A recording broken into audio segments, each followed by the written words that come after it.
Coucou, bienvenue dans une nouvelle vidéo de ce défi sur 30 jours pour devenir un petit peu plus écolo, bio et zéro déchet. Et c'est un défi qu'on fait à partir de ce livre-là. Alors, on est à la semaine 2. On arrive au vendredi et le défi qui est proposé pour vendredi, donc que je te propose aujourd'hui, c'est de faire le tri et de ranger ta salle de bain.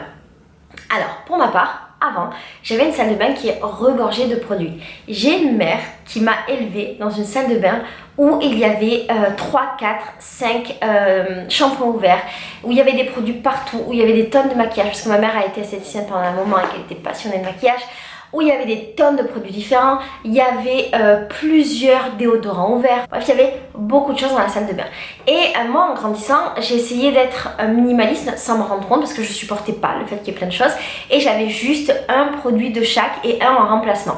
Et puis le jour où j'ai décidé de devenir écolo-bio, que j'ai commencé à changer, je me suis rendu compte que la plupart des produits que j'avais dans ma salle de bain me servaient plus. Parce qu'en fait, la plupart des produits qu'on a dans notre salle de bain sont toxiques pour nous. Par exemple, le shampoing contient des composants qui ne sont pas bons pour la santé, de même pour le parfum, de même pour le dentifrice, de même pour les soins, que ce soit du visage ou du corps, et la liste est super longue. Donc un jour, je me suis dit, je vais faire le tri de tout ce que j'ai. Et quand j'ai commencé à faire le tri, je me suis rendu compte que j'avais envie de tout jeter, parce que rien n'était bon. Et donc j'ai mis tout de côté et je me suis posé la question, est-ce que je jette ou est-ce que je donne ? Et ça, c'est une question qui revient souvent. Est-ce que je jette ou est-ce que je donne ? À ce moment-là, j'étais un petit peu partagée parce que je me suis dit, si je donne, c'est comme si j'avais conscience du fait que c'est du poison et que je le donnais aux autres.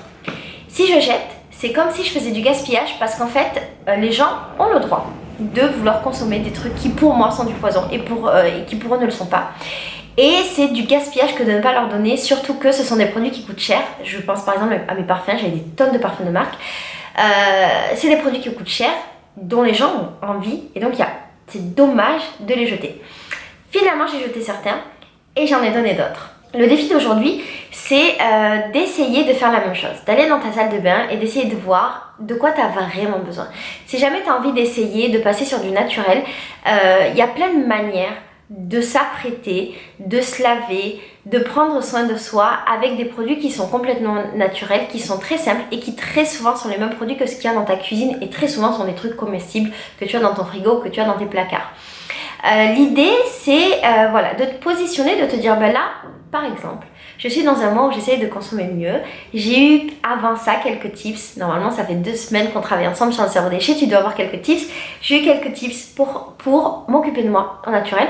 Donc, je vais virer tout ce qui ne me semble pas naturel et tout ce dont je n'ai plus besoin maintenant. Je crois que la question indispensable qu'il faut se poser, c'est de quoi est-ce que j'ai vraiment besoin ? Qu'est-ce qui est indispensable ? Et quand moi j'avais changé ma salle de bain et mon mode de vie, je m'étais rendu compte que quasiment rien n'était indispensable, si ce n'est quelques produits, comme par exemple le bicarbonate, le vinaigre, 1 ou 2 huiles essentielles, des argiles et éventuellement des poudres pour me laver les cheveux et de l'huile de coco. Je m'étais rendu compte par exemple que j'avais 15 000 brosses à cheveux, ce qui n'avait aucun sens.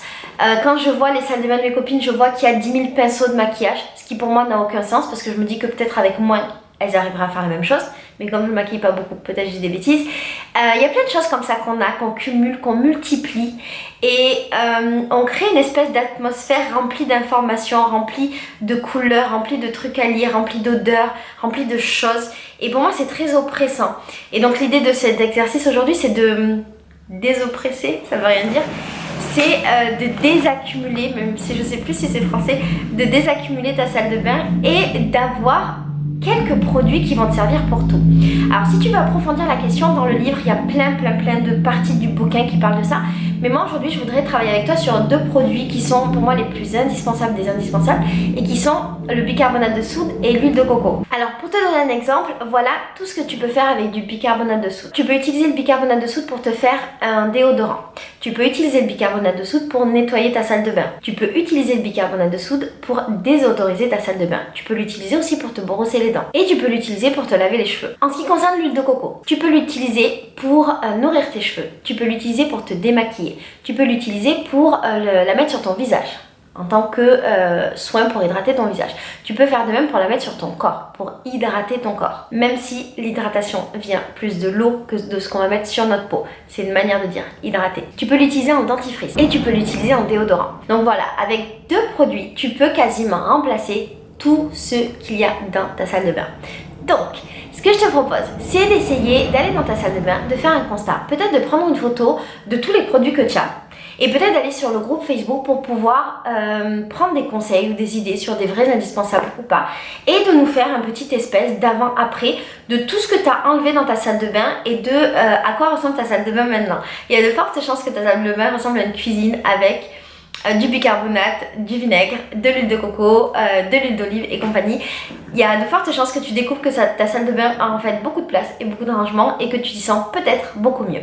Voilà, je te fais des gros bisous, je te dis à demain pour un nouveau défi et j'espère de tout mon cœur que tu arriveras à te débarrasser de tout ce qui n'est pas essentiel pour toi. Je t'embrasse très fort.